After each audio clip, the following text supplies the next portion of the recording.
There's nothing more heartbreaking than a child's cry for help when no one is listening. Sometimes the most unlikely person becomes the answer to a desperate prayer. At a desert trading post in 1878, 7-year-old Belle Ramirez was left to die after raiders killed her parents. When Apache warrior Shiye heard her whisper, "I can't move," he faced an impossible choice. His people and the white settlers were enemies. Helping her could mean his own death. But something in that little girl's voice touched his heart. What happened next would change both their lives forever. In a world torn apart by hatred, an unlikely friendship began. But could their bond survive when Belle's dangerous past caught up with them? Before we jump back in, tell us where you're tuning in from. And if this story touches you, make sure you're subscribed, because tomorrow I've saved something extra special for you. The morning sun had been kind to Belle Ramirez just 3 days earlier. She remembered how it painted golden streaks across the wooden floors of their small ranch house, how her mother's humming drifted from the kitchen where tortillas sizzled. On the cast-iron griddle, her father, Miguel, had been mending a bridle on the front porch, his weathered hands working the leather with the patience of a man who understood that good things took time. "Mija," her mother Elena had called, using the Spanish endearment that always made Belle feel wrapped in warmth. "Come help me with the masa." Belle had skipped across the packed earth floor, her bare feet already dusty from the morning chores. The torn blue dress she now wore, once her Sunday best, had been pristine then, pressed with care and smelling of the lavender her mother tucked between the folded clothes. At 7 years old, Belle knew 3 languages. The Spanish her parents spoke at home, the English her father used with the soldiers who sometimes stopped by, and the silent language of desert survival her mother had begun teaching her, which plants held water, which shadows meant safety. The Ramirez Ranch sat in a valley between red mesas, a place where water ran year-round and grass grew green enough to sustain a small herd of cattle.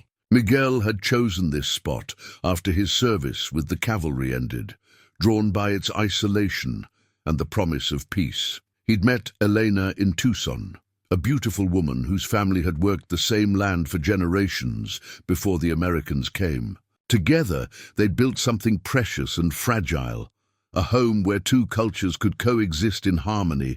But harmony, Belle had learned too late, was a luxury the desert rarely afforded. The raiders had come at sunset, when the light played. Tricks on the eyes and shadows stretched long across the valley floor. Belle had been feeding the chickens behind the house when she heard her father's sharp whistle, the danger signal he'd taught her years ago. She dropped the grain bucket and run toward the house, but her father's strong arms had caught her. "First, the cellar, Mija," he'd whispered urgently, lifting her small body as if she weighed nothing. "No matter what you hear, you stay hidden until the sun comes up 3 times. Promise me." Belle had nodded, too frightened to speak, as her father lowered her through the hidden trapdoor beneath their kitchen table. The cellar was dark and smelled of potatoes and preserved meat. Through the wooden floorboards above, she could hear her mother crying, her father's voice raised in anger, then terrible sounds she couldn't name. For 2 days, Belle had waited in the darkness, drinking from the water barrel and nibbling on dried corn, counting sunrises through the crack where the trapdoor didn't quite meet the floor. On the 3rd morning, she'd finally pushed open the heavy door and climbed out into a world transformed by violence. The house had been ransacked, furniture overturned, her mother's precious china scattered in sharp white fragments across the floor. But it was the silence that frightened her most, the absolute absence of her parents' voices, of cattle lowing, of chickens scratching in the dirt. She'd found their bodies in the yard, and something inside her 7-year-old mind had simply stopped working properly. Belle had wandered for hours before collapsing at the abandoned trading post, her body finally giving in to shock and exhaustion. The torn blue dress, once a symbol of Sunday morning pride, now hung in tatters around her small frame, the fabric caught and ripped by thorns and rough stone. Hidden in its pocket was her father's cavalry badge, a piece of polished metal she'd grabbed without thinking as she'd stumbled past his body. Now, 3 days later, the desert sun beat down mercilessly on her motionless form. Her lips were cracked and bleeding, her dark hair matted with dust and dried tears. The trading post around her was nothing more than broken adobe walls and weathered wooden beams, abandoned years ago when the Apache raids made travel too dangerous. Lizards skittered across the sand near her face, and in the distance buzzards circled with patient hunger. "I can't move," she whispered to the empty air, her voice barely audible above the desert wind. But the air wasn't empty. 30 yards away, concealed behind a jumble of red rocks, Shiye had been watching the small figure for over an hour. At 42 years old, he was a man carved from the same unforgiving landscape that surrounded them, tall and lean, with skin bronzed by decades under the southwestern sun. His long black hair was bound with strips of leather, and eagle feathers marked his status as a respected warrior. But it was his eyes that set him apart from other Apache fighters, dark brown and filled with a depth of understanding that came from having witnessed too much suffering. The medicine pouch at his waist contained sacred herbs and stones passed down from his grandmother, a woman who had taught him that healing was just as important as fighting. Inside the soft doeskin bag were roots for stopping bleeding, leaves for reducing fever, and sacred turquoise for protection against evil spirits. Shiye had been a warrior for 25 years, but he'd also been a healer for just as long, learning to balance the destruction necessary for survival with the creation necessary for hope. Seeing the child's still form had stopped him in his tracks. Apache children were taught from birth to move quietly through the desert, to leave no trace of their passage, to survive on their own from a young age. But this child, clearly a Mexican settler, lay motionless in the sun like a broken bird. Fallen from its nest, Shiye's hand moved unconsciously to the scar that ran along his left temple, a reminder of his own encounters with cavalry soldiers. 3 years ago, they'd killed his younger brother during a raid on an Apache camp, shooting him down as he'd tried to protect the women and children. The white soldiers had shown no mercy that day, no recognition that Apache families loved and grieved just as deeply as their own. But this was different. This was a child. Through his field glass, Shiye could see the rise and fall of the girl's chest, so shallow it was barely perceptible. Her position suggested serious injury, perhaps a broken leg or damaged ribs. Without water and medical attention, she would be dead by nightfall. Every practical consideration told him to move on, to continue his patrol along the border between Apache and settler territory. His own people were depending on him to report troop movements and potential threats. Yet something in her whispered words, "I can't move," had pierced through 25 years of hardened warrior instincts. Perhaps it was the memory of his own daughter, lost to smallpox when she was barely older than this child. Perhaps it was his grandmother's teachings about the sacred responsibility to protect those who couldn't protect themselves. Or perhaps it was simply the recognition that some moments in life demanded a choice between the easy path and the right one. Shiye studied the terrain around the trading post, his experienced eyes reading the story written in tracks and disturbed sand. The attack had happened days ago. He could tell from the way the wind had already begun to erase the hoofprints. Whoever had done this was long gone, probably heading toward the Mexican border to sell whatever livestock they'd stolen. The child had been left behind, either by accident or cruelty. The sun was beginning its descent toward the western mountains, painting the sky in shades of orange and red. Soon, the desert would come alive with creatures that hunted in the darkness, coyotes, mountain lions, and things worse than animals. If he was going to act, it had to be now. Shiye checked his weapons, the long knife at his belt, the rifle across his back, the smaller blade hidden in his boot. Then he reached into his medicine pouch and pulled out a small leather water container, testing its weight. Enough for emergency treatment, but they'd need to find a water source soon if the child was going to survive. Moving with the fluid silence that had kept him alive through decades of warfare, Shiye descended from his rocky observation point. Each step was calculated, each movement designed to avoid loose stones or dry brush that might betray his presence. Though the child appeared to be alone, the desert had taught him never to assume safety. As he drew closer, he could see more details that made his heart clench with unexpected emotion. The child's face was smudged with tears and dirt, but underneath the grime, she couldn't be more than 7 or 8 years old. Her dress, though torn and stained, had once been carefully sewn, the work of a mother who loved her daughter. Around her neck hung a small silver cross, and clutched in one small fist was something that glinted in the fading sunlight. 10 feet away, Shiye stopped and spoke softly in Spanish, a language he'd learned during years of trading and occasional truces with Mexican settlers. "Niña pequeña, I am here to help." Belle's eyes fluttered open, unfocused at first, then widening with terror as she saw the Apache warrior standing over her.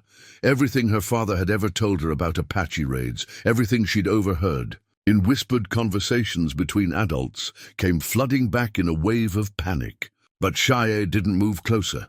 Instead, he slowly removed his rifle and set it on the ground, then held up his hands to show they were empty. "I will not hurt you," he said, still speaking Spanish. "You are injured.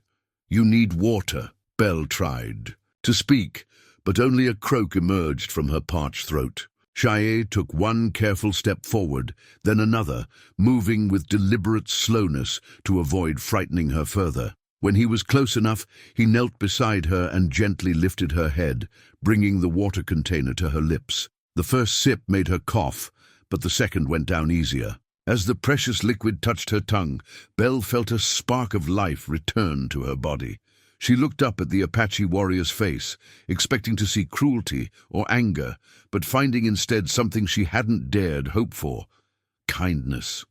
Shiye carefully examined her injuries, his practiced hands gentle as they checked for broken bones. Her left leg was badly bruised but not broken, and her ribs seemed intact. Mostly, she was suffering from exposure and shock, serious conditions, but ones that could be treated if caught in time. As he worked, Shiye found himself studying the child's face. Despite her obvious terror, there was something resilient in her dark eyes, a spark that reminded him of young Apache children who'd survived their own trials.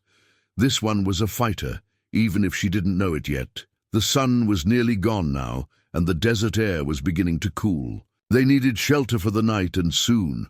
But first, Shiye had to make a choice that would change both their lives forever. Looking down at Belle's trusting face, he made a decision that went against everything his warrior training had taught him.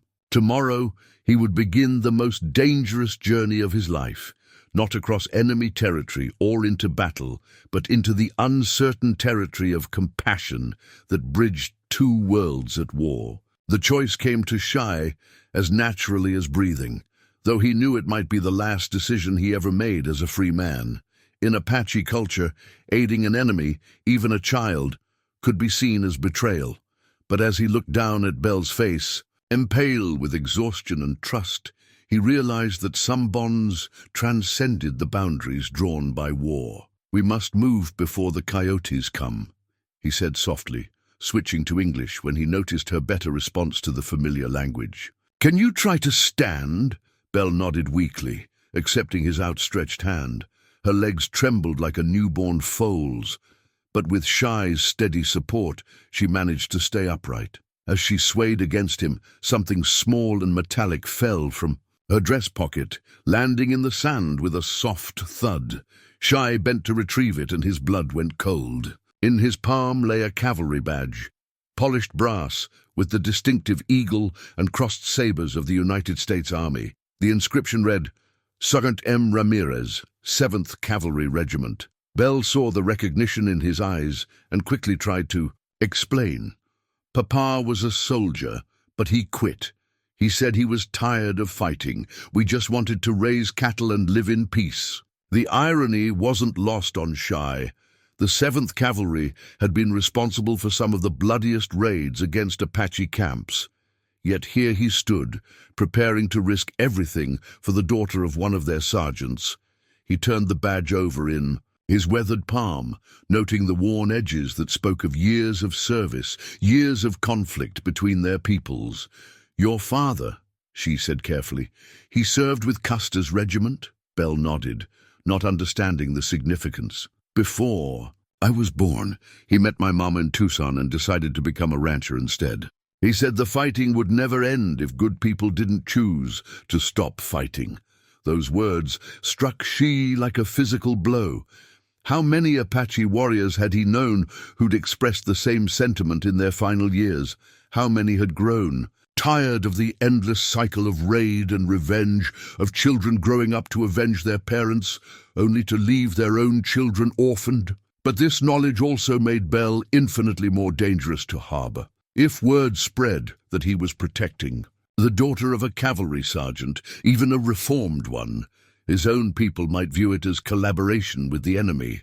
Worse, if the cavalry discovered that an Apache warrior had taken one of their own, even to protect her, they would show no mercy in their retaliation. Shiye slipped the badge into his medicine pouch alongside the sacred herbs.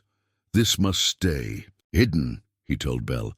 "There are people on both sides who would not understand." As if summoned by his words, a thin column of smoke appeared on the eastern horizon, rising straight up in the still desert air. Then another appeared to the north, and a third to the south. Signal fires. Someone was coordinating a search, and they were being systematic about it. "We go now," Shiye said, scooping Belle into his arms, despite her protest that she could walk. Her brave words couldn't hide the fact that her injured leg wouldn't carry her far, and they had no time for the slow pace her condition would require. As they moved away from the trading post, Shiye's mind raced through possibilities. The smoke. Signals followed Apache patterns, but the coordination suggested more organization than a typical raiding party. His rival, Itzan, had been talking for months about uniting the scattered Apache bands into a more effective fighting force. If Itzan's people were conducting the search, finding Shiye with a white child would provide the perfect excuse to challenge his leadership and accuse him of weakness. But there was another possibility that chilled him even more. The cavalry had been known to use captured Apache to read their signals and predict their movements. If soldiers were behind the search pattern, they were likely looking for survivors of the raid that had killed Belle's parents. And if they found her with an Apache warrior, they would assume the worst. Belle clung to Shiye's neck as he carried her across the desert, her small body finally beginning to trust in the strength of his arms. Despite everything, the cultural divide, the language barrier, the fact that his people and hers were locked in brutal warfare, she felt safer than she had since the night her parents died. "Where are we going?" she whispered against his ear. "Away," he replied simply. "There are places in the desert where the stones remember peace. We will find one." As they walked, Shiye began to teach her the basics of desert movement. "Step where?" "I step.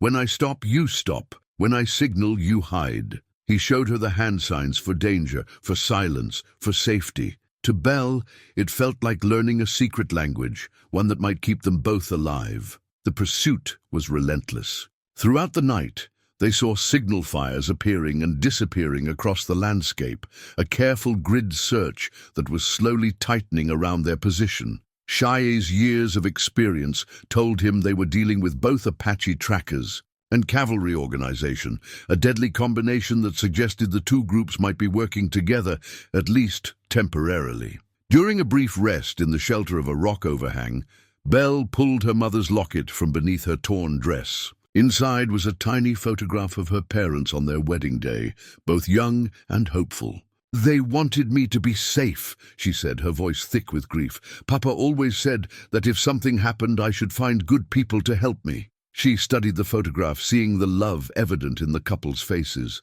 "Your father was wise, but sometimes the people who can help us are not the ones we expect." As dawn approached, they heard something that made Shiye's blood run cold, the distinctive jingle of cavalry bridles, still distant, but getting closer. Mixed with it was the sound of unshod horses, ridden Apache style. The two forces weren't working together after all. They were competing to find Belle first. "Why do they want me so badly?" Belle asked, intuiting the danger even if she didn't understand its source. Shiye considered how much truth a 7-year-old could bear. Well, sometimes people think that one person can give them answers about other people. They may believe you saw who attacked your family, but even as he said it, Shiye suspected there was more to the story.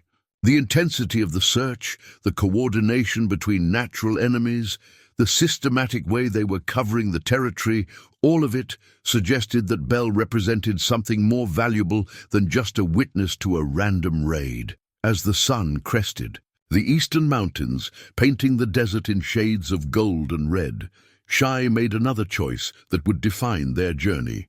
Instead of continuing to run, he turned north toward the high country, toward the sacred places where his grandmother had taught him the old ways of healing and wisdom. "We go to the mountains," he told Belle. "There are people there who will help us understand why so many others want to find you." Belle nodded, adjusting her grip around his neck. The cavalry badge hidden in Shiye's medicine pouch felt heavier with each step, as if it carried the weight of all the history between their peoples.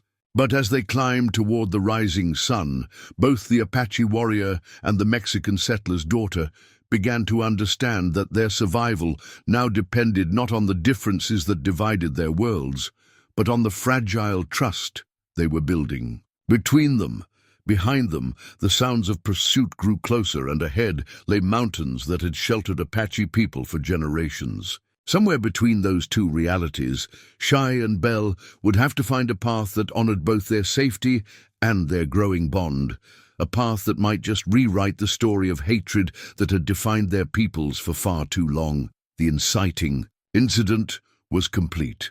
An Apache warrior and a settler's daughter, natural enemies by birth, were now bound together by circumstance and choice. Their journey into the unknown had begun, carrying with it secrets that could either destroy them, both or forge a new understanding between two worlds at war. The desert at dawn was a place of infinite possibilities and hidden dangers. As Shiye carried Belle across the rocky terrain, he began her education in the ancient art of survival, lessons that had been passed down through generations of Apache, people who had learned to thrive in one of the harshest environments on Earth. "See there," he whispered, pointing to a seemingly barren patch of ground where a few stubby plants grew between the rocks. "Prickly pear. The fruit is sweet when it ripens, and the pads can be eaten when you peel away the thorns. But more important," he knelt and carefully broke open one of the thick green pads. Clear moisture beaded at the break. "Water, when there is no stream." Belle watched with fascination as he demonstrated how to extract the precious liquid without getting pierced by the needle-sharp spines. Her father had taught her some desert survival, but not like this. Miguel's knowledge had been that of a soldier, practical, efficient, focused on getting from point A to point B alive. Shiye's understanding ran deeper, woven into the very fabric of his being. "My grandmother," she said as they walked, adjusting Belle's position so she could ride more comfortably on his back, "used to say that the desert is not trying to kill you. It is teaching you. Every plant, every rock, every shadow has something to offer if you know how to see." The hunting knife at Shiye's belt had belonged to his grandfather, its bone handle worn smooth by generations of use. More than a weapon, it was a tool of survival, for cutting medicinal plants, preparing food, crafting shelter, and yes, defending life when necessary. As they paused near a cluster of barrel cacti, Shiye showed Belle how the knife could tap the plant's store of water without damaging the cactus's ability to survive. "Take only what you need," he instructed, "and leave the rest for the next person who might be thirsty." This philosophy extended to everything they encountered. When they found bird eggs in a nest tucked into a rock crevice, Shiye took only one, leaving the others to hatch. When they discovered a small spring hidden beneath an overhang, he showed Belle how to drink without muddying the water source for other creatures. But survival wasn't just about finding resources. It was about avoiding detection. As the morning progressed, the sounds of pursuit grew more organized. Horse hooves on stone, the jingle of military equipment, and occasionally the hunting calls of Apache trackers echoed across the canyon walls. They worked together now, Shiye observed grimly, noting how the search pattern had evolved. Apache eyes with soldier organization. This is not good. During a rest in the shade of a towering red mesa, Belle shared more about her family's life. Before the raid, her father had left the cavalry because he'd grown sick of the killing, she explained.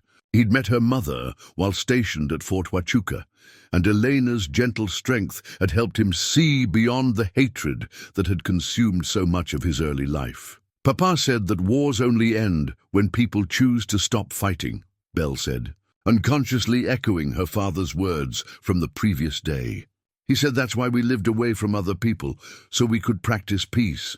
Shiye considered this as he cleaned a small cut on Belle's arm with water and crushed willow bark. Miguel Ramirez had been wiser than most soldiers, but his choice to withdraw from the world hadn't protected his family from the violence he'd tried to escape. Sometimes, Shiye reflected, peace required more than just the absence of fighting. It required the active choice to build bridges across the chasms of hatred. As they prepared to move again, a sound froze them both, the distinctive rattle of a diamondback, somewhere very close. Belle's breath caught in her throat as Shiye slowly turned his head, searching for the source of the warning. There, coiled on a sun-warmed rock not 3 feet from where Belle had been sitting, was 6 feet of deadly predator. Its triangular head was raised, tongue flicking as it tasted their scent, the rattle at its tail buzzing with menace. "Do not move," she whispered, his voice so low it was barely audible, not even to breathe deeply. Belle had encountered rattlesnakes before on the ranch, but never this close, never with such immediate threat. Her father had always shot them from a distance. Now she was close enough to see the intricate patterns on the snake's scales. Close enough to count the rings on its rattle.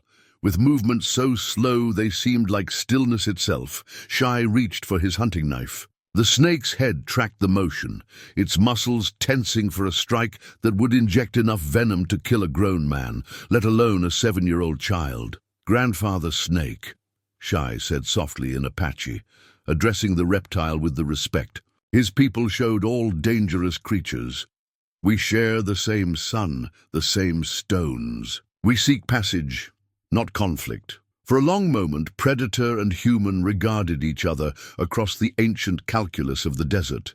Then, as if deciding that these travelers posed no threat to its territory, the rattlesnake slowly uncoiled and slithered away into the rocks, its warning rattle fading to silence. Belle released a breath she hadn't realized she'd been holding. "How did you know it wouldn't strike?" "I didn't," Shiye admitted, sheathing his knife. "But fear makes creatures, all creatures, do foolish things. Sometimes respect works better than violence." As they continued their journey, she began to share stories from his own childhood, tales that helped Belle understand the world she was entering. He told her about learning to track animals with his uncle, about the first time he'd successfully hunted deer, about the ceremonies that marked Apache boys' passage into manhood. "Your people have similar traditions?" he asked. Belle thought about her first communion the previous year, about the way her parents had celebrated when she'd learned to read both Spanish and English, about the small rituals that had marked the seasons of her young life. "Different," she said finally, "but the same feeling, like growing up means taking on responsibility." The pursuit behind them had grown more systematic as the day wore on. Smoke signals appeared in carefully coordinated patterns, and the sounds of horses suggested that the searchers were closing the distance. Shiye's internal conflict deepened with each mile they traveled together. Every Apache instinct told him that harboring the daughter of a cavalry sergeant was dangerous beyond measure. If captured, he would face accusations of collaboration, possibly torture, certainly death. His own people might kill him for choosing a white child over tribal loyalty. But something had shifted in his heart during these hours of walking and talking with Belle. She wasn't just a settler child anymore. She was becoming his responsibility, his student, perhaps even something like a daughter. The protective instincts that had once applied only to Apache children now extended to this small, brave girl who was learning to see the desert through his eyes. As the sun reached its zenith and the heat became punishing, Shiye made another crucial decision. Instead of continuing to flee, they would head for his secret sanctuary in the high mountains, a place known only to a few trusted Apache, where ancient caves provided shelter and hidden springs offered water. "We go up now," he told Belle, pointing, "toward the towering peaks that seem to touch the sky. It will be harder walking, but safer, and there are people there who can help us." Belle looked up at the imposing mountains, their faces carved by wind and time into fortress-like walls.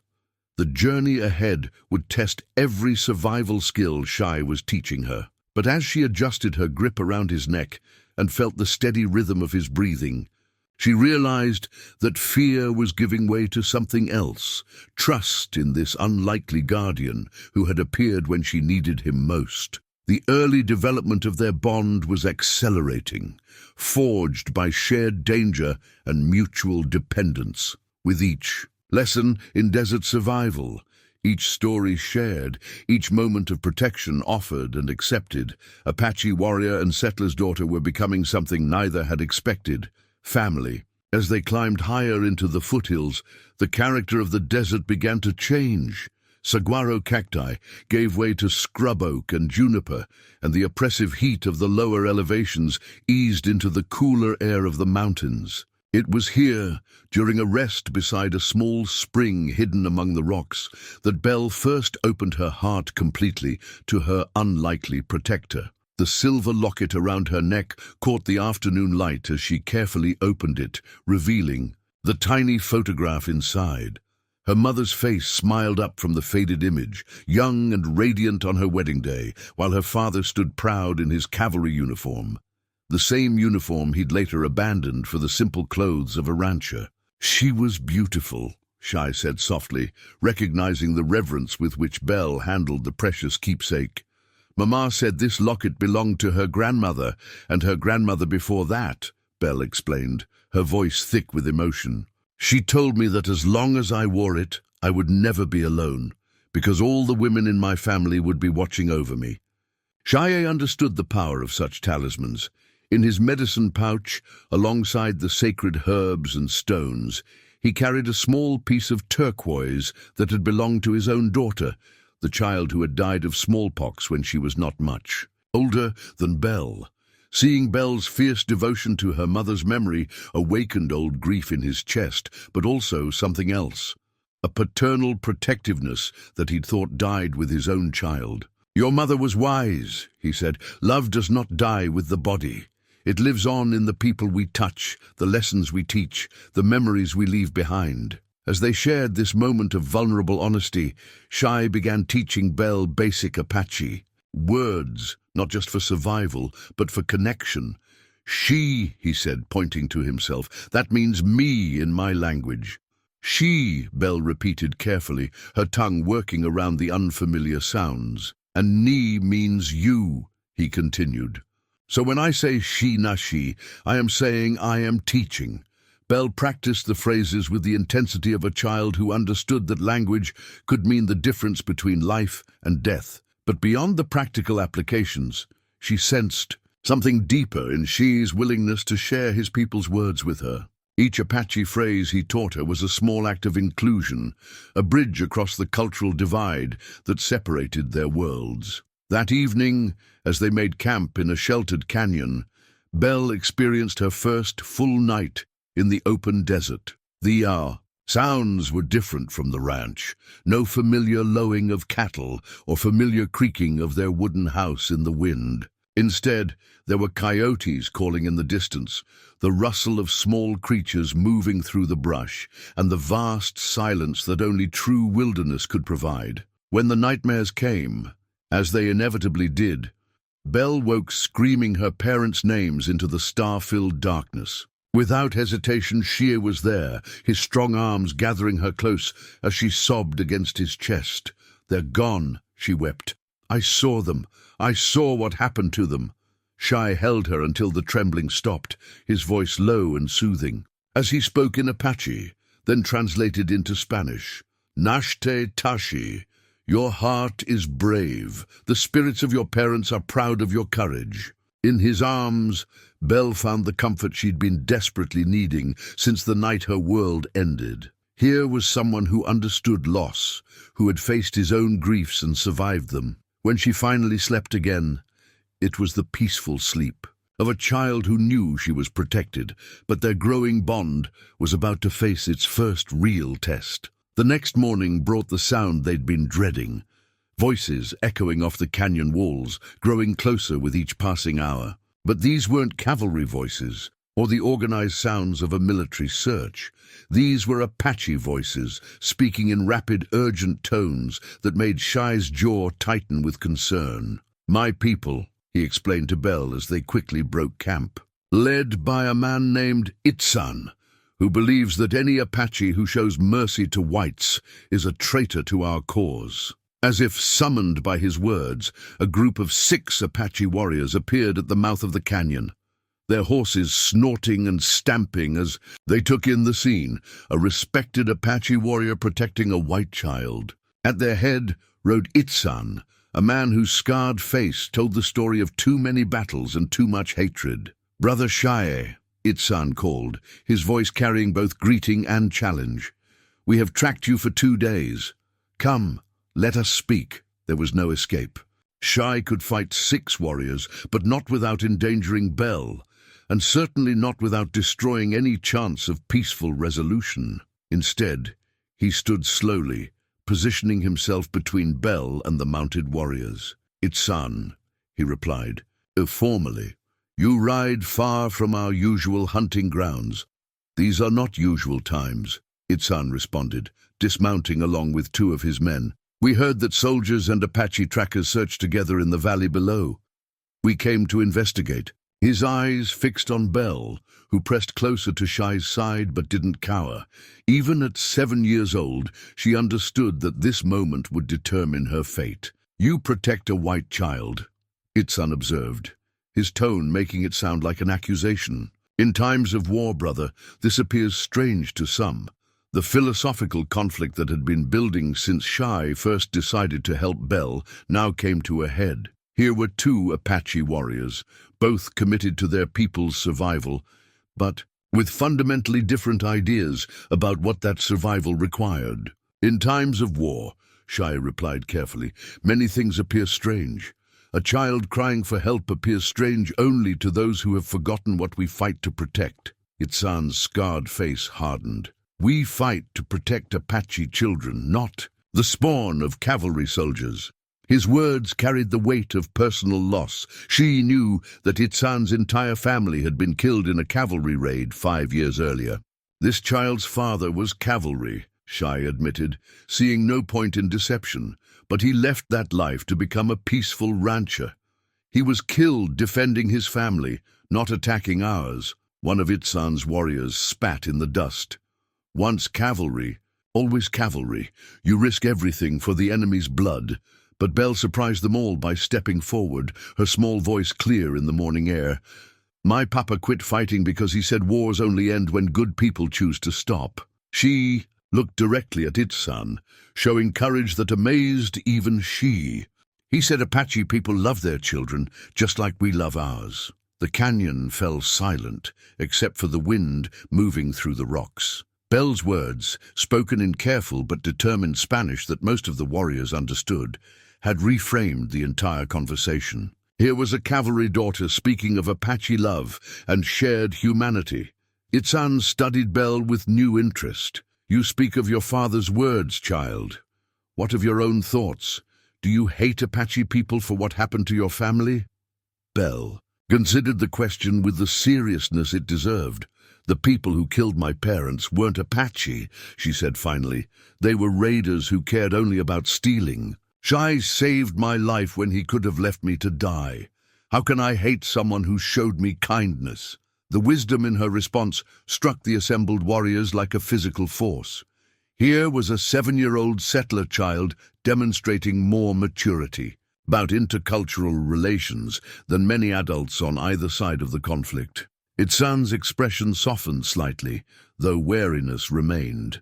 "Perhaps the child is not what she appears," he said to Shiye, "but harboring her still brings danger to our people. The cavalry searches for her with unusual intensity." Why? It was a question that had been troubling Shiye as well. The organized nature of the search, the cooperation between cavalry and Apache trackers, the systematic coverage of the territory, all suggested that Belle represented more than just a surviving witness to a random raid. "I don't know," she admitted, "but I intend to find out." After a tense negotiation, its son agreed to let them continue toward the mountain sanctuary, but with conditions. 2 of his warriors would accompany them, ostensibly for protection, but actually to ensure that Shiye didn't compromise Apache security. If Belle proved to be a threat to their people, its son reserved the right to take action. As they prepared to continue the journey, one of its son's younger warriors approached Belle with something unexpected, a small piece of jerked meat and a handful of piñon nuts. "For strength," he said simply in broken Spanish. "Mountain trail is hard." This small gesture of kindness from an unexpected source gave Belle hope that perhaps the divide between their peoples wasn't as unbridgeable as it seemed. As they resumed their climb toward the high country, she found herself walking between 2 worlds, protected by Shiye's fierce devotion, but also gradually accepted by some of his people who were beginning to see her as more than just an enemy. Child. The dynamics were shifting in ways that would have profound implications for their journey ahead. Belle was no longer just a rescued settler child. She was becoming a bridge between cultures, a living example of the possibility for understanding across the deepest divisions. But with acceptance came new dangers. The more invested the Apache became in her welfare, the more valuable she became as a target for their enemies.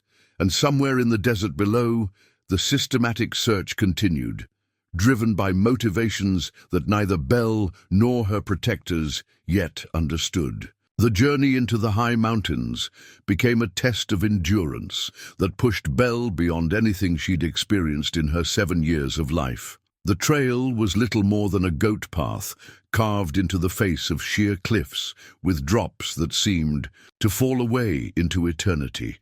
But with each step, she felt herself growing stronger, more capable, more connected to the harsh beauty of the Apache homeland. It was on the 2nd day of climbing that she made a decision that would mark a turning point in their relationship. As they paused at a wind-carved alcove overlooking the vast desert below, he reached into his medicine pouch and withdrew something that made Belle's breath catch in wonder. The sacred turquoise stone was the size of a robin's egg, its blue-green, surface polished smooth by generations of careful handling. In the morning sunlight, it seemed to glow with inner fire, and Belle could feel its power even before she placed it in her small palm. "This belonged to my daughter," Shiye said quietly, his voice carrying years of carefully controlled grief. "She was called Ayana, Eternal Blossom, and she was 8 summers old when the sickness took her." Belle cradled the stone reverently, understanding instinctively that she was holding something sacred. "Why are you giving it to me?" "Because she would have wanted you to have it," Shiye replied, "and because turquoise is protection against evil spirits. As long as you carry it, you carry the strength of all Apache women who have loved and lost and loved again." The ceremony was simple but profound. Shiye spoke words in Apache that Belle didn't understand, but felt in her bones, then helped her tie the stone into a small leather pouch that she could wear around her neck alongside her mother's locket. 2 cultures, 2 losses, 2 loves, all carried close to her heart. But their moment of spiritual connection was interrupted by sounds from the trail below. Horses moving fast, and voices calling in both English and Apache. The systematic search had followed them into the mountains, and it was closing in. "We must reach the sacred caves before nightfall," Shiye said, urgency creeping into his voice. "There are places in the high country where even Apache fear to follow without permission from the spirits." As they climbed higher, the nature of their pursuit became clearer. Through his field glass, Shiye could see the impossible. Cavalry soldiers riding alongside Apache trackers, working together with a coordination that suggested formal alliance rather than temporary cooperation. "This is wrong," muttered one of Itzan's warriors who had remained with them. "Apache do not guide bluecoats to our sacred places," but the evidence was undeniable. Someone had managed to unite natural enemies in the search for Belle, which meant her value was far greater than any of them had realized. The question that haunted Shiye was simple but terrifying. What did she know, or what did she represent, that could make sworn enemies into allies? The answer began to emerge as they finally reached the entrance to the sacred caves, a hidden opening in the cliff face that was invisible unless you knew exactly where to look. As Shiye helped Belle through the narrow entrance, she pulled something from her dress that she'd forgotten in the chaos of recent days. "I found this in my papa's things the night before the raid," she said, producing a folded piece of paper from the inner pocket of her torn dress. "I couldn't read all the words, but I knew it was important because Papa hid it." Shiye unfolded the document carefully, his ability to read English limited but sufficient to understand the devastating significance of what Belle had been carrying. It was a letter from the territorial governor, thanking Sergeant Belle Ramirez for his invaluable assistance in the peace negotiations with Apache leaders, and requesting his continued service as liaison between military and tribal authorities. The implications hit Shiye like a physical blow. Belle's father hadn't just been a reformed cavalry sergeant, he'd been working secretly as a peace negotiator, trying to build bridges between Apache and military leaders. The raid that killed him hadn't been random violence, but assassination designed to prevent peace. "Your father was trying to stop the fighting," Shiye said, his voice filled with wonder and rage. "Someone killed him to keep the war going." Belle looked confused. But who would want the fighting to continue? Before Shiye could answer, the sound of approaching horses echoed off the canyon walls. Their pursuers had found the hidden entrance to the sacred caves, which should have been impossible unless someone among the Apache trackers was familiar with this specific holy site. From the cave entrance, Shiye could see the approaching party. 6 cavalry soldiers led by a hard-faced colonel, accompanied by 3 Apache warriors, he recognized with growing dread. One of them was Itzan's cousin, a man named Shiye, who had always harbored doubts about peace negotiations. "Colonel Morrison," called one of the soldiers. "The tracks lead into the cliff face here." "Then we follow," Morrison replied. "The girl has something that belongs to the United States Army, and I intend to retrieve it." As Shiye listened to the exchange, pieces of a larger puzzle began falling into place. Colonel Morrison, he'd heard that name before, in connection with several suspicious raids on Apache camps that had disrupted peace talks. If Morrison was involved in Belle's father's death, it meant the conspiracy reached into the highest levels of the military command. Inside the sacred cave, ancient Apache pictographs told the story of Shiye's people, their migrations, their battles, their spiritual beliefs. The irony wasn't lost on him that he and Belle now found themselves at the heart of Apache sacred space. 2 people from different worlds united by the search for truth and justice. "We cannot stay here long," Shiye told Belle. "This place is holy, but it will not protect us from bullets." But Belle was studying the cave paintings with fascination, her young mind making connections that escaped adult thinking. "These pictures, they tell stories about different peoples living together, don't they?" Shiye followed her gaze to a section of the cave wall where ancient artists had depicted Apache, Mexican, and Anglo figures sharing water sources and trading goods. "Yes," he said, "long ago, before the wars began, there were times of peace between all peoples." Then it can happen again, Belle said, with the certainty that only children possess. We just have to be brave enough to try. Her words carried a wisdom that transcended her years. But their philosophical discussion was cut short by the reality of armed men closing in on their position. Shiye checked his weapons and prepared for what might be their final stand, while Belle clutched both her mother's locket and the sacred turquoise stone, drawing strength from the love that transcended death and the hope that transcended hatred. The hidden sanctuary within the sacred caves was a marvel that took Belle's breath away. Beyond the narrow entrance lay a vast chamber carved by centuries of wind and water, its walls adorned with paintings that told the story of the Apache people across generations.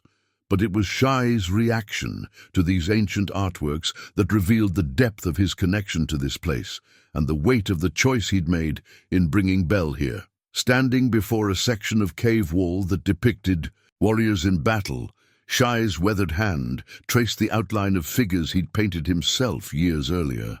The pigments were still vibrant, red ochre, charcoal black, yellow clay, applied during the time when he'd been consumed by warfare and revenge. I painted these after my brother's death, he admitted to Belle, his voice heavy with memory. Each figure represents a soldier I killed in battle. I thought recording my victories would bring peace to my spirit. Belle studied the violent scenes with the gravity of a child who'd witnessed too much death already. Did it work? No, she said simply. The pictures of death only reminded me of more death. Peace came only when I began painting other things. Children, playing, families gathering, the harvest ceremonies that celebrate life instead of mourning it. The war paint kit that Shiye carried in his pack represented more than just the tools of his trade as a warrior. It symbolized a part of his identity that he'd been trying to leave behind. The paints were the same ones used for the cave drawings, but also for marking faces before battle, for intimidating enemies, for declaring allegiance to violence as a solution to conflict. Why do you still carry it? Belle asked, noting the careful way he handled the small pots of pigment. Shiye considered the question as they moved deeper into the cave system. Sometimes a warrior must remember what he was in order to understand what he has become, and sometimes, he added with grim practicality, the old ways are still necessary for survival. Their philosophical discussion was interrupted by voices echoing from the cave entrance. Colonel Morrison's men had found their way inside and were beginning a systematic search. But Belle's attention was drawn to something else entirely. A section of the cave wall where more recent paintings depicted something that made her heart race with recognition. The images showed Apache and Mexican families living together, trading goods, sharing water sources. And in the center of one scene was a man in cavalry uniform, standing peacefully among Apache children, his hand extended in friendship rather than holding a weapon. "That's Papa," Belle whispered, her voice filled with wonder. Shiye studied the painting more closely and felt his worldview shift once again. "Your father came here. He participated in peace ceremonies." The realization that Belle Ramirez had not only worked for peace, but had actually been welcomed into Apache sacred spaces, changed everything she thought he understood about the man whose daughter he now protected. This wasn't just a story of a reformed soldier. It was the story of a bridge builder who had risked everything to create understanding between peoples. But their discovery was overshadowed by a more immediate crisis. The sounds of the search party were getting closer and worse.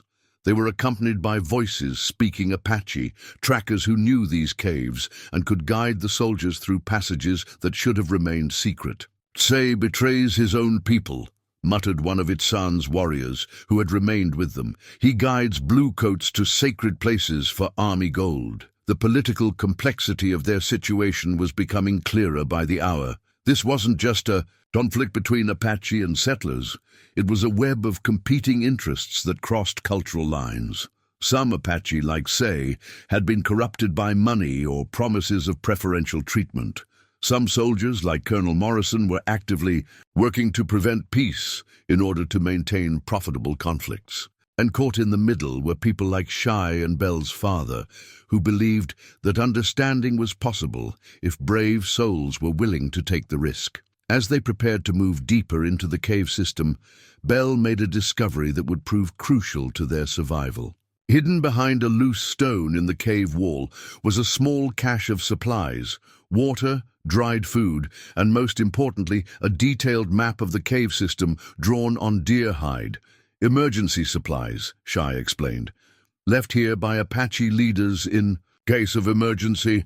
But the map revealed something more significant, a hidden exit that led to a network of canyons on the far side of the mountain. If they could reach it without being detected, they could escape Morrison's dragnet and continue their journey towards safety. The escape attempt would require everything Belle had learned about desert survival and Apache stealth. As they prepared to leave the main chamber, Shiye made one final addition to the cave paintings, a small figure of a Mexican child standing beside an Apache warrior, both facing toward the sunrise. For future generations, he explained, so they will know that friendship was possible even in the darkest times. Moving through the narrow passages of the cave system tested Belle's courage and endurance to their limits. Some passages were so tight they had to crawl on hands and knees, following the deer-hide map by the light of a small torch. Others opened into chambers so vast their voices echoed into darkness that seemed infinite. But it was in one of these smaller chambers that they encountered something that changed both their understanding of the situation and their strategy for survival. Hidden among ancient Apache storage jars was something that shouldn't have been there, a modern military dispatch case marked with the seal of the 7th Cavalry. Inside the case were documents that revealed the full scope of the conspiracy surrounding Belle's family. Colonel Morrison hadn't just killed Belle Ramirez to stop peace negotiations. He'd been systematically eliminating anyone who threatened his profitable arrangement with certain Apache leaders who were selling information about their own people's movements. Your father discovered this, Shiye said, studying papers that detailed payments to Apache informants and plans for raids designed to look like random violence. He was gathering evidence to expose the corruption. Belle looked at the documents with growing understanding. That's why they want me so badly. They think Papa told me about this. Did he? Shiye asked gently. Belle thought carefully about her father's behavior in the days before the raid. His nervousness, his insistence that she stay close to the house, his careful hiding of papers and documents. He was scared, she said finally. He kept saying he wished we could move somewhere safe, away from all the fighting. The sound of voices in the main chamber reminded them that philosophical discussions would have to wait. Their escape window was closing rapidly, and soon they would be forced into a confrontation that could end with all of them dead. But now they had something more than just their lives to protect. They had evidence that could expose a conspiracy and potentially bring peace to a region torn apart by manufactured conflict. As they approached the hidden exit, both Belle and Shiye understood that their journey had evolved beyond simple survival. They were now carriers of truth in a world built on lies, protectors of evidence that could either save countless lives or get them killed in the attempt. The hidden exit from the sacred caves led them into a narrow canyon whose walls rose like cathedral spires toward the cloudless sky. As Belle and Shiye emerged into the afternoon sunlight, they believed they'd successfully escaped Colonel Morrison's search party, but the documents they'd discovered in the caves had only revealed part of a conspiracy far more complex and dangerous than either had imagined. It was Belle herself who made the discovery that would reframe everything they thought. They understood about their situation. As they paused to rest beside a small stream, she began examining her torn dress more carefully, running her fingers along seams that felt thicker than they should be. Mama was always so careful about my clothes, she murmured, picking at a section where the fabric seemed doubled over. She said a lady should always look proper even in the desert. What she found sewn into the lining of her dress left both of them speechless. Hidden within the seams was a small, leather-bound journal written entirely in her father's careful handwriting. Page after page detailed secret meetings, coded communications, and most shocking of all, the names of Apache leaders who were actively working with the military to negotiate a lasting peace treaty. Santo Dios, Shiye whispered, using Spanish. In his amazement, your father documented everything. The journal revealed that Belle Ramirez had been far more than just a liaison between Apache and military authorities. He'd been the architect of a comprehensive peace plan that would have established permanent territorial boundaries, guaranteed Apache access to traditional hunting grounds, and created a system of joint governance that respected both cultures. Autonomy. But more shocking than the scope of the peace negotiations was the identity of some of the participants.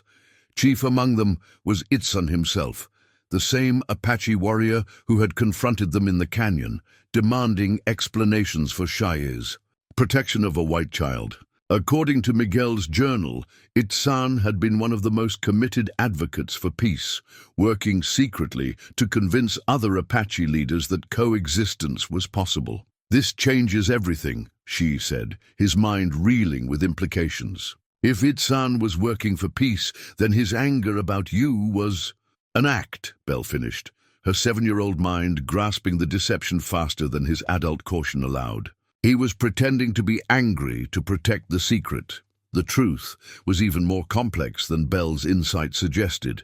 As they read further, they discovered that the entire Apache pursuit had been orchestrated to protect her from Colonel Morrison's forces. Itzan's aggressive questioning, his demands for explanations, even his insistence on sending warriors to accompany them, all of it had been designed to ensure Belle's safety while maintaining the appearance of Apache hostility toward peace negotiations. But the journal contained one more revelation that made Belle's blood run cold. The raid that had killed her parents hadn't been the work of random bandits or hostile Apache. It had been carried out by a rogue cavalry unit under Colonel Morrison's direct command, disguised to look like Apache raiders.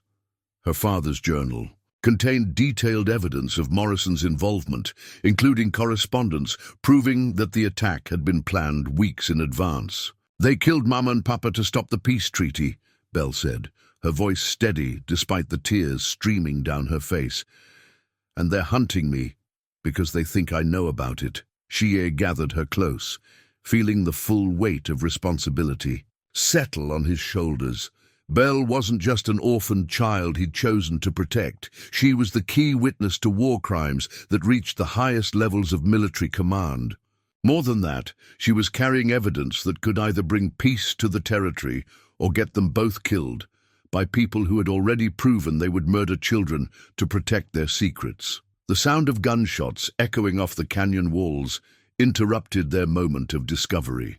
Morrison's forces had apparently caught up with Itzan's remaining warriors, and from the intensity of the gunfire, the confrontation was deadly serious. "We have to help them," Belle said, surprising Shiye with her fierce determination. "Child, we cannot fight cavalry soldiers." "We don't fight them," Belle interrupted, holding up her father's journal. "We expose them." Her plan was simple but dangerous. The journal contained names, dates, and detailed evidence of Morrison's crimes. If they could get that information to the territorial governor, a man Miguel's notes identified as being sympathetic to peace efforts, they could end Morrison's conspiracy and potentially save the Apache warriors who were currently fighting for their lives. But reaching the territorial capital would require crossing over 200 miles of desert, pursued by both Morrison's rogue cavalry unit and any Apache who didn't understand the true nature of their mission.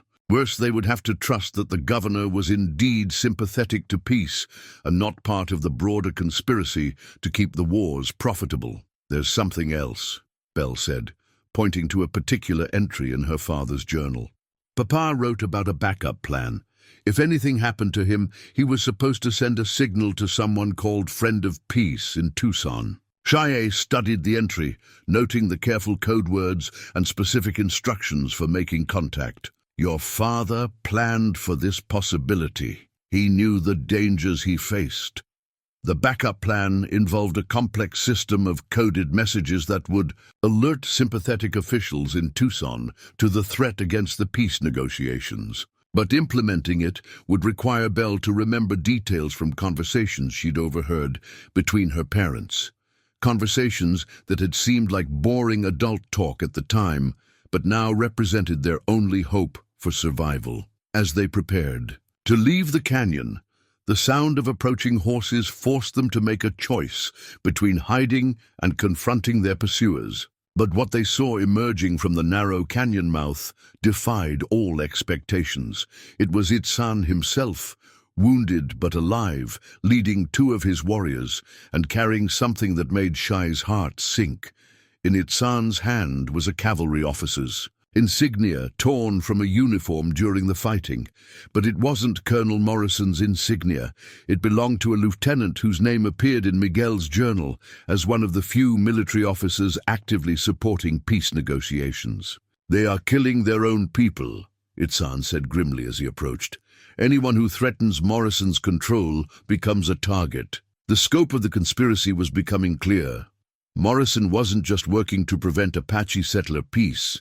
He was systematically eliminating anyone on either side who threatened the profitable status quo of ongoing conflict. Peace would end the need for military contracts, supply shipments, and the various business arrangements that had grown up around the territory's state of perpetual war. Belle clutched her father's journal closer to her chest, understanding for the first time the full weight of what she carried. This wasn't just evidence of her parents' murder, it was proof of a conspiracy that had corrupted both Apache and military leadership, turning what should have been a path to peace into a weapon. For maintaining profitable violence, what do we do now? She asked, looking between Shiye and Itzan. The two Apache warriors exchanged a look that contained years of shared history and mutual respect. Whatever differences they'd had about protecting Belle were now irrelevant in the face of the larger threat they all faced. We go to the territorial governor, Itzan said firmly. All of us, together. And if it's a trap? Shiye asked, Itzan's scarred face set in determination. Then we die fighting for peace instead of living with war. Belle looked at the two men who had risked everything to protect her and felt a surge of courage that surprised her with its intensity. She was no longer just a frightened child seeking protection. She was a witness to truth, a carrier of evidence that could reshape the entire territory's future. The plot twist was complete. What had begun as a simple rescue had revealed itself to be part of a much larger story about corruption, conspiracy, and the price of peace. Belle, Shiye, and Itzan now faced a journey that would test not just their survival skills, but their faith in the possibility that truth could triumph over the forces that profited from hatred and violence. The journey toward the territorial capital became a race against time and overwhelming odds. Belle, Shiye, and Itzan found themselves pursued not only by Colonel Morrison's rogue cavalry unit, but also by Apache warriors who believed Itzan had betrayed their people by working with the military. The weight of Belle Ramirez's hidden journal seemed to grow heavier with each mile they traveled, as if the evidence it contained was drawing every enemy in the territory toward them. As they made camp on their second night of flight, Belle carefully unfolded the most important pages of her father's journal, spreading them on a flat rock by the light of their carefully shielded fire. The evidence was overwhelming. Detailed records of Morrison's payments to corrupt Apache informants, correspondence proving his role in ordering the raid that killed her parents, and most damning of all, a complete list of peace negotiators. Marked for elimination. 17 names, Itzan said grimly, studying the death list. 7 Apache, 10 white. 6 are already dead. Shiye traced the names with his finger, recognizing several Apache leaders who had died in suspicious circumstances. Over the past year, we thought they were victims of the war. Instead, they were victims of those who profit from war. Belle's young mind struggled to process the enormity of what they'd discovered. Why would anyone want the fighting to continue? Money, its son replied bluntly. Colonel Morrison receives payment for every military supply contract, every ammunition. Shipment. Every new fort built to fight Apache, peace would end his profits, but the corruption ran deeper than simple greed. As they planned their approach to the territorial capital, they discovered that Morrison had built an entire network of corrupt officials, dishonest traders, and compromised Apache leaders who all benefited from the ongoing state of warfare. Exposing the conspiracy would threaten dozens of people who had grown wealthy on bloodshed. The territorial governor, according to Miguel's notes, was one of the few officials who remained clean.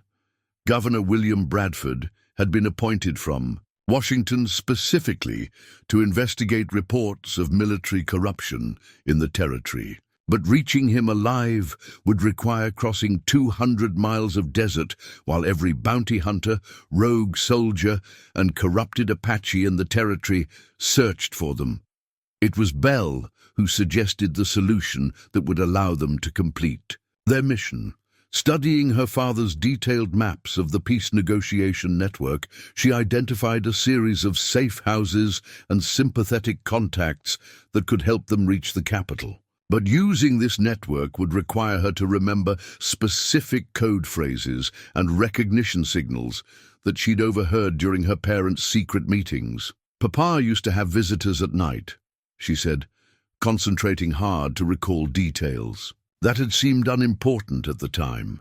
They would say, "The desert blooms," and Papa would answer, "When good people tend the garden." The code phrase was their key to accessing an underground railroad of peace supporters who had been working quietly to end the territorial conflict. But Belle's memory of the details would be tested again and again as they approached each contact, with their lives depending on her ability to recall conversations she'd only half understood as a child. Their first test came at a trading post, run by a Mexican woman named Esperanza, whose late husband had been one of the peace negotiators. Belle approached the woman's counter and spoke the careful words her father had taught her. "We seek water for our journey." Esperanza's weathered face remained expressionless as she replied, "The well is deep, but the water is sweet for those who know how to draw it." The recognition signal worked, and soon they were hidden in the trading post's secret cellar, sharing a meal with other travelers on the underground peace network. But their sense of safety was shattered when Esperanza brought devastating news.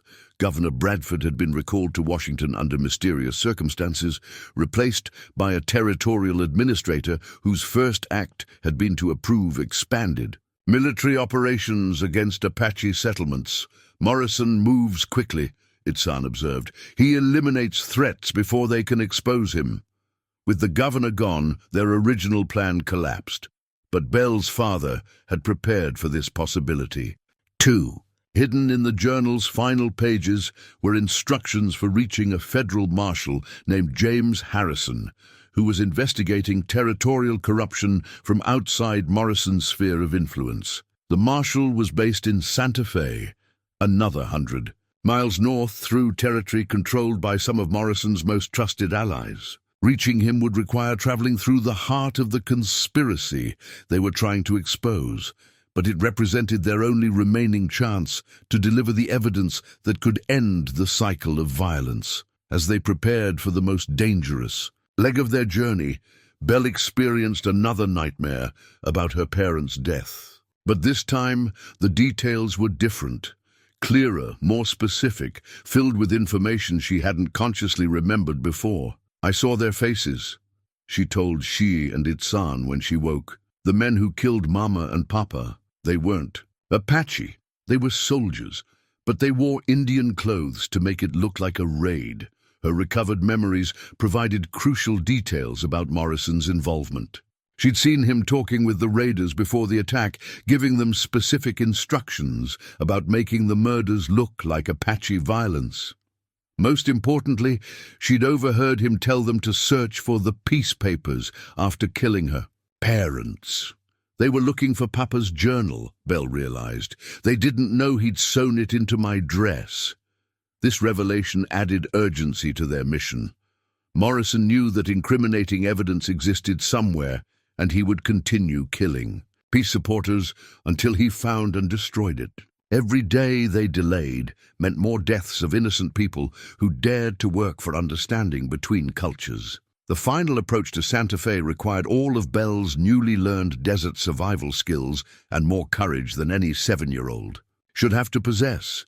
They traveled by night, hiding during the day in caves and canyons, always listening for the sounds of pursuit that seemed to echo from every direction. It was during one of these daylight hiding periods that they encountered unexpected allies. A group of Mexican traders, led by an elderly man named Don Carlos, offered to help them reach Santa Fe in exchange for information about Apache movements. Information that Itzan provided willingly, since it would help peaceful traders avoid areas where Morrison's forces were operating. "Your father saved my son's life during a Apache raid 3 years ago," Don Carlos told Belle, as they shared a meal in the shelter of his trading caravan. Belle Ramirez was a good man who understood that peace benefits everyone. The caravan provided perfect cover for the final approach to Santa Fe. Belle rode hidden among bales of trade goods, while Shiye and Itzan posed as Mexican traders under the identities Don Carlos provided. But as they drew closer to their destination, signs of Morrison's influence became impossible to ignore. Military checkpoints appeared every few miles, manned by soldiers who were clearly looking for specific fugitives. Wanted posters bearing crude but recognizable drawings of Belle, Shiye, and Itzan had been distributed throughout the territory, offering rewards large enough to tempt even the most peaceful citizens into betrayal. The charges listed on the posters revealed the scope of Morrison's desperation. Belle was wanted for theft of military documents, Shiye for kidnapping a civilian child, and Itzan for treason against the Apache nation. Each charge carried a death sentence, and Morrison had made it clear that he wanted them captured, dead rather than alive. "He cannot allow us to testify," Itzan observed, as they studied one of the wanted posters. "Living witnesses would destroy everything he has built." As they entered the outskirts of Santa Fe, Don Carlos provided them with final intelligence about Marshal Harrison's location and the safest approach to reach him. But he also brought troubling news. Morrison had arrived in the territorial capital 2 days earlier with a full company of soldiers, claiming to be pursuing dangerous Apache raiders and their civilian hostages. "The Marshal is under pressure to cooperate with Morrison's search," Don Carlos warned. Many officials believe Morrison's version of events. This meant that even reaching Marshal Harrison wouldn't guarantee safety. They would need to present their evidence quickly and convincingly before Morrison could influence or intimidate the federal officer into ignoring their testimony. The final challenge came as they approached the Marshal's office. Belle realized that presenting her father's journal might not be enough. Morrison could claim the documents were forgeries or that her testimony was unreliable because of her age and traumatic experiences. They needed corroborating evidence that Morrison couldn't dispute. It was then that Belle remembered something else from her recovered memories of the night her parents died. She'd seen Morrison give something to the leader of the raiders, a distinctive silver medallion that he wore as a sign of his authority. If they could prove Morrison's physical presence at the scene of the murders, his denials would become impossible to maintain. "The medallion," she told Shiye and Itzan. "Papa wrote about it in his journal. Morrison always wore it, and he gave it to the man who killed them. If we can find that man—" Itzan's scarred face showed grim satisfaction. "I know where to find him. He is among Morrison's men here in Santa Fe." The plan that emerged was dangerous, but elegant. While Belle and Shiye approached Marshal Harrison with the documentary evidence, its son would infiltrate Morrison's camp and retrieve the medallion that would provide physical proof of the colonel's guilt. If everything went according to plan, they would have both documentary and physical evidence that Morrison couldn't explain away. But as they prepared to split up for the final phase of their mission, Belle experienced a moment of clarity that surprised them all. Looking at the two Apache warriors who had risked everything to protect her, she realized that their journey had accomplished something even more important than gathering evidence. "We're not the same people who met at that trading post," she said quietly. "Apache, Mexican, they're just words. We're family now." She knelt beside her, his weathered hands gentle as he adjusted the sacred turquoise stone she wore around her neck. "Yes, child, and family protects family no matter what the cost." Its son placed his hand on Belle's shoulder, his touch surprisingly gentle for such a fierce warrior. "Your father would be proud of the woman you are becoming, little sister. You carry his courage and your mother's wisdom." As the sun set over Santa Fe, casting long shadows across the adobe buildings and dusty streets, three unlikely allies prepared for a confrontation that would determine not just their own fate, but the future of peace in the entire territory. Belle clutched her father's journal against her chest, feeling the weight of all the hopes and dreams it represented. Tomorrow would bring their greatest test, a final gamble that would either expose the conspiracy that had torn their world apart, or see them all killed in the attempt. But tonight, in the last quiet moments before the storm, they drew strength from the bonds they'd forged across cultural divides and the knowledge that some truths were worth dying to reveal. The evidence was gathered, the plans were made, and the courage was summoned. All that remained was to face Colonel Morrison in a final confrontation where justice would either triumph or be buried forever beneath the weight of profitable hatred. The dawn that broke over Santa Fe carried with it the weight of destiny. Belle woke in the hidden room above Don Carlos's shop, her father's journal pressed against her heart and the sacred turquoise stone warm against her throat. Today would bring the confrontation that would either vindicate her parents' sacrifice or see their dreams of peace buried forever. Marshal James Harrison's office occupied the second floor of the territorial courthouse, a stern building of adobe and timber that represented federal authority in a land torn by local conflicts. As Belle and Shiye approached through the bustling morning streets, they could see Colonel Morrison's cavalry horses tied outside, a clear sign that their enemy had already begun influencing the federal officer. "Remember," Shiye whispered as they climbed the courthouse steps, "speak only truth, but speak it loudly enough that justice cannot pretend not to hear." The outer office was crowded with territorial officials, military officers, and civilian petitioners, all waiting for audiences with the marshal. But Belle's attention was immediately drawn to Colonel Morrison himself, resplendent in his dress uniform, speaking in low, urgent tones with a man whose badge identified him as Marshal Harrison. Morrison's face when he spotted Belle was a study, in barely controlled rage mixed with calculation. Here was the child who carried evidence of his crimes, standing just 20 feet away in a room full of witnesses who would make it impossible for him to simply eliminate her as he had so many. "Others, Marshal Harrison," Morrison said loudly enough for the entire room to hear. "There's the Apache child I've been tracking. She was kidnapped by hostile warriors after they murdered her family." Belle felt Shiye tense beside her, but she stepped forward with courage that surprised even herself.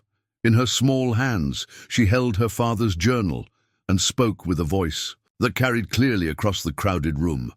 "That's not true," she said, her childish voice cutting through the adult conversations like a knife. "Colonel Morrison killed my parents because Papa was working for peace between Apache and white people." The room fell silent, except for the sound of Morrison's sharp intake of breath. Here was a 7-year-old child, publicly accusing a decorated military officer of murder in front of the highest federal authority in the territory.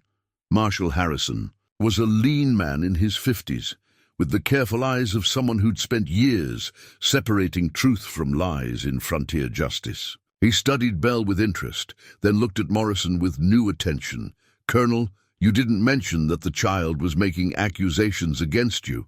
Morrison's face flushed red with anger and fear. "Marshal, the child has been traumatized by her ordeal. She's clearly confused about what happened to her family." But Belle was already opening her father's journal, displaying pages of evidence that made Morrison's face go pale. "Papa wrote everything down," she said, holding up the leather-bound book, "about the peace meetings, about who wanted to stop. Them, about Colonel Morrison paying Apache to give him information." Marshal Harrison extended his hand for the journal, his expression growing more serious as he scanned the first few pages. Belle Ramirez's careful handwriting detailed meetings, payments, and most damning of all, specific threats Morrison had made against peace negotiators. "These are serious allegations," Harrison said, looking up at Morrison. "Colonel, how do you respond to documentary evidence that you've been undermining federal peace initiatives?" Morrison's response revealed the desperation of a man whose carefully constructed conspiracy was collapsing around him. "Those documents are forgeries," he declared, "planted by Apache sympathizers to discredit legitimate military operations." But Belle had prepared for this defense. Reaching into her dress pocket, she pulled out her father's cavalry badge, the same badge that Morrison had ordered his men to search for after murdering Miguel. "Papa earned this badge serving with honor," she said, holding it up for all to see. "He quit fighting because he believed peace was possible. Colonel Morrison killed him to stop the peace treaty." The weight of her accusation hung in the air like thunder before a storm. Around the room, territorial officials and military officers began whispering among themselves, recognizing the implications of what they were hearing. Marshal Harrison's careful examination of the journal was interrupted by a commotion outside, shouting voices, running footsteps, and the sound of gunfire in the distance. Through the courthouse windows, they could see Apache warriors moving through the streets with military precision, but not attacking the townspeople. "What's happening?" Harrison demanded, moving to the window. Belle knew what they were seeing. Itzan's part of their plan was unfolding.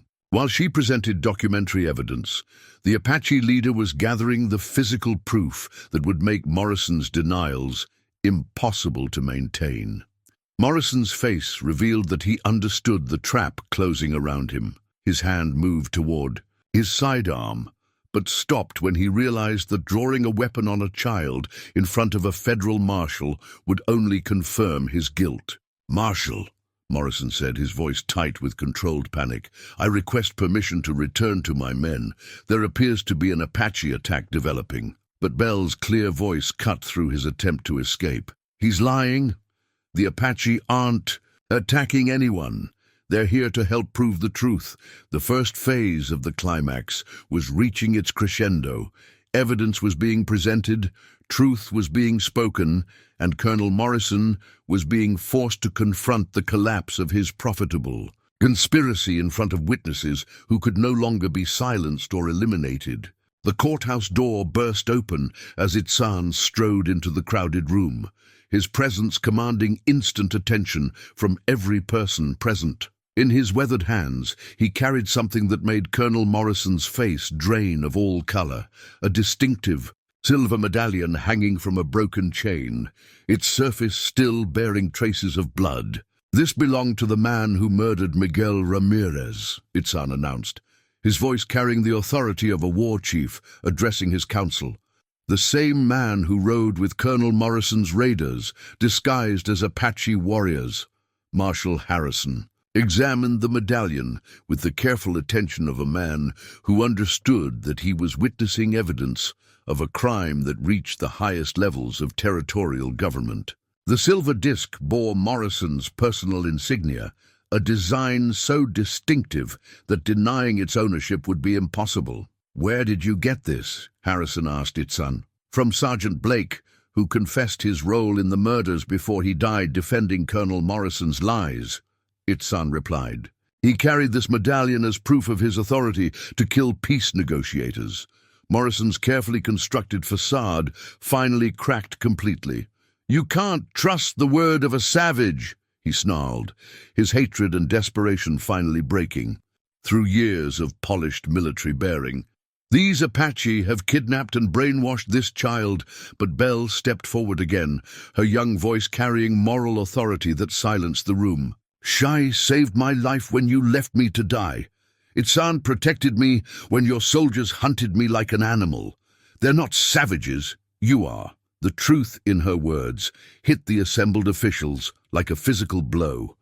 Here was a 7-year-old child, speaking with clarity and courage about the difference between those who protected innocence and those who destroyed it. Marshal Harrison had heard enough testimony and seen enough evidence to understand the scope of what had been revealed.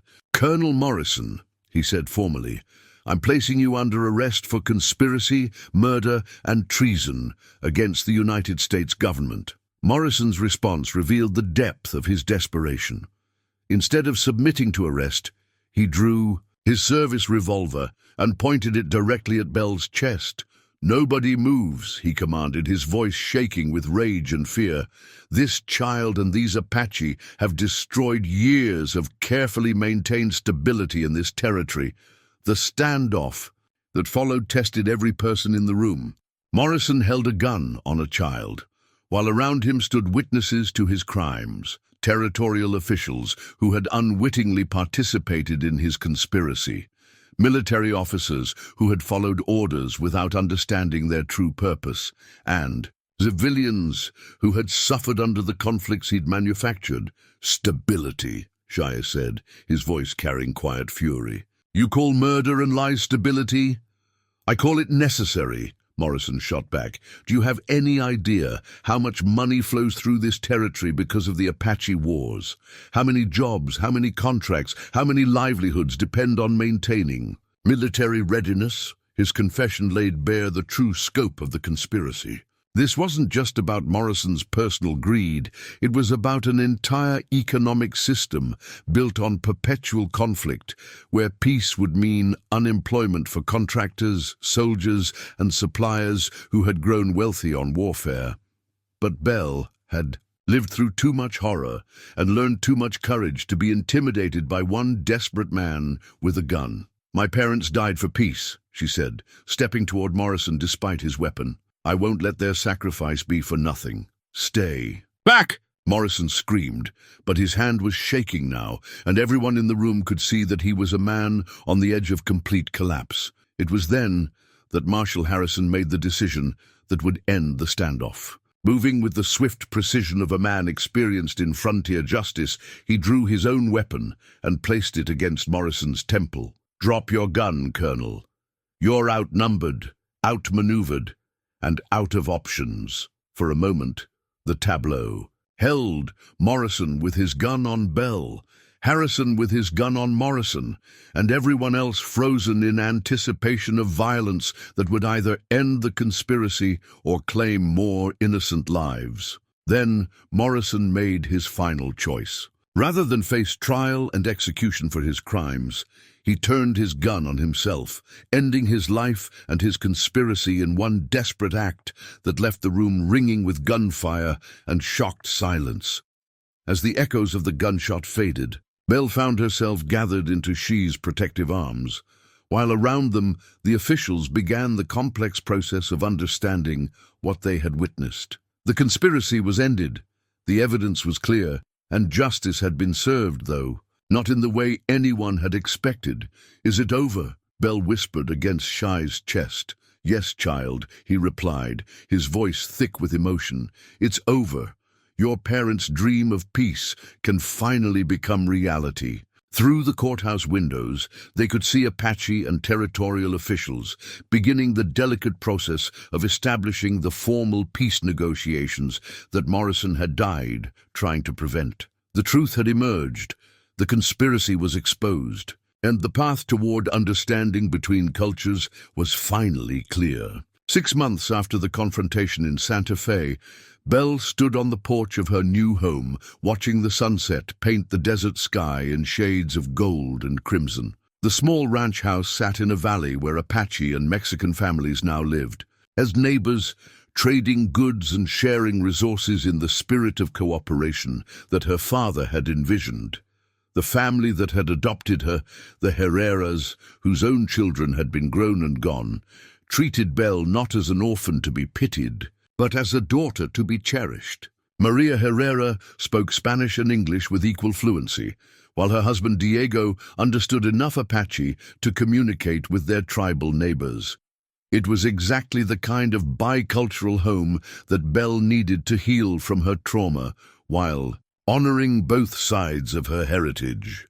But the true measure of how much had changed could be seen in the shed behind the house, where Belle and Shiye worked together every afternoon on what had become their shared project. Inside the simple wooden building, they were creating a new medicine bundle, one that combined Apache healing traditions with the practical knowledge Belle had learned from her mother about desert survival. The bundle itself was a work of art, crafted from soft doeskin and decorated with beadwork that told the story of their journey together. But its contents were even more meaningful.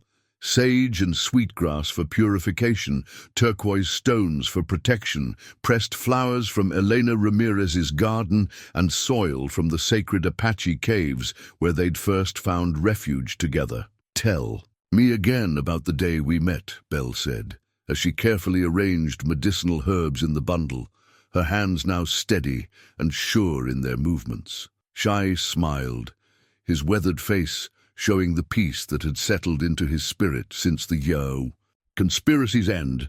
"I heard a small voice saying, 'I can't move,' and I thought the desert was asking me to help it heal.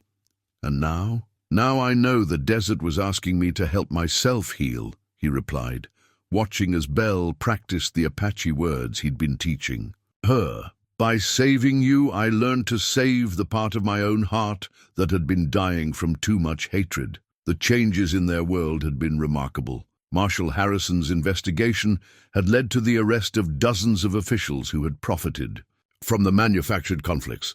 More importantly, the peace treaty negotiations had resumed with renewed commitment from both Apache and territorial leaders. Its son now served as the primary Apache representative in these negotiations, his fierce advocacy for his people balanced by his understanding that true security came through cooperation rather than conquest. The scar-faced warrior had discovered a talent for diplomacy that surprised everyone, including himself. "Leadership," he'd told Belle during his last visit, "is not about making others fear you. It's about making them trust you to do what's right, even when it's difficult." Belle had taken those words to heart as she navigated her new life. At school in the nearby town, she served as an unofficial translator when Apache children came to trade or when Mexican families needed help communicating with territorial officials. Her unique background, Apache-educated, Spanish-speaking, English literate, made her a natural bridge between the communities that were slowly learning to coexist. The nightmares about her parents' death still came sometimes, but less frequently. Now, and when they did, Belle had learned healthy ways to process the grief. She would hold her mother's locket and her father's cavalry badge, then reach for the sacred turquoise stone that Shiye had given her, drawing strength from all the love that had shaped her young life. On this particular evening, as she and Shiye completed their medicine bundle, Belle made a discovery that brought tears of joy to her eyes. Hidden in the bottom of her father's journal, in pages she'd never examined closely before, was a letter addressed to her, written in Miguel's careful handwriting. "My beloved daughter," the letter began, "if you are reading this, then the peace we worked so hard to achieve has been threatened by those who profit from hatred. But I have faith that good people will help you find your way to safety and truth." The letter went on to express Miguel's hopes for Belle's future, that she would grow up bilingual and bicultural, that she would use her unique position to help others understand across differences, and that she would always remember that love was stronger than the forces that tried to divide people. "Papa knew," Belle whispered, tears streaming down her face. "He knew that someday I might have to finish what he started. Shiye read the letter over her shoulder, his own eyes moist with emotion. Your father was a wise man. He understood that the work of peace must be passed from one generation to the next. As the sun disappeared behind the western mountains, Belle and Shiye completed their medicine bundle with a final ceremony that honored all the cultures that had shaped their journey. They spoke words in Apache, Spanish, and English, acknowledging the sacred responsibility they now shared to protect the peace that had been purchased with so much sacrifice. The bundle would travel with Belle as she grew up, reminding her of the courage she'd shown at 7 years old when she'd stood up to powerful men who'd wanted to silence the truth. But more than that, it represented the bonds that had been forged between an Apache warrior and a Mexican settler's daughter. Bonds that proved love could transcend the artificial boundaries drawn by fear and hatred. Years later, when Belle became a teacher and then a territorial representative advocating for native rights, she would tell the story of that desperate whisper in the desert, "I can't move." And she would explain how sometimes the greatest movements toward justice begin with the smallest voices crying out for help, and how the most unlikely people can become family when they choose courage over comfort. The torn blue dress had been carefully mended and preserved, a reminder of where the journey began. But Belle now wore the clothes of a young woman who belonged fully to the world she'd helped create, a world where Apache, Mexican, and Anglo children could grow up together, learning from each other's traditions and building a future there. And parents had only dared to dream about.